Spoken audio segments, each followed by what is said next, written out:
Je vais vous présenter aujourd'hui une étude qui fait partie d'un projet plus large qui a été initié dans le cadre d'une thèse, celle de Mathilde Ston, que j'ai co-encadrée avec Martine Osberger, et dont l'objectif était en fait d'identifier des indicateurs d'émotion positive chez le cheval domestique.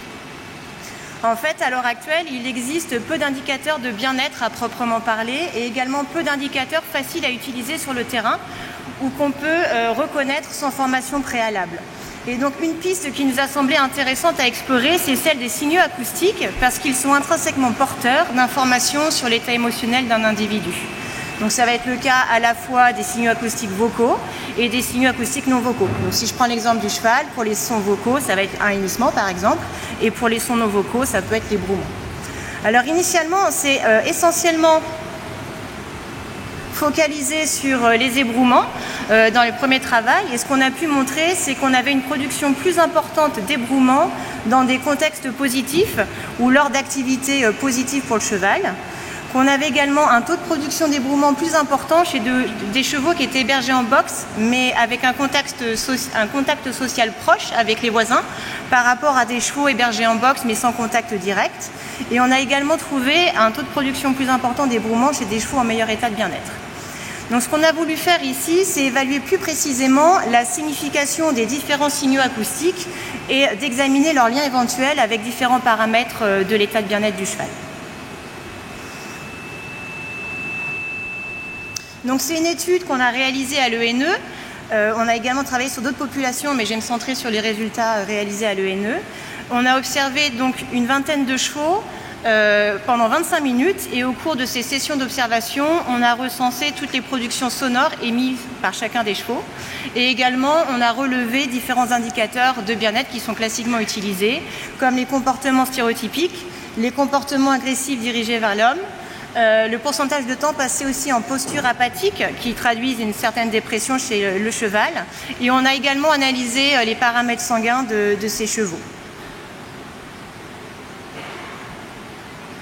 Donc si on regarde la production des différents signaux acoustiques chez cette population, on peut voir que la majorité des chevaux, en tout cas la plupart d'entre eux, ont produit des ébrouements et des soupirs pendant la session d'observation, alors que les autres signaux acoustiques ont été un peu moins émis. Donc pour la suite de l'étude, on s'est en fait concentré sur ces deux signaux acoustiques qui ont été plus produits, les ébrouements et les soupirs, et on a regardé justement les liens avec différents paramètres de l'état de bien-être. Ce qu'on a pu observer concernant les ébrouements, c'est qu'ils étaient associés la plupart du temps donc à des états positifs de bien-être, ce qui ne fait que confirmer les premiers résultats qu'on avait obtenus.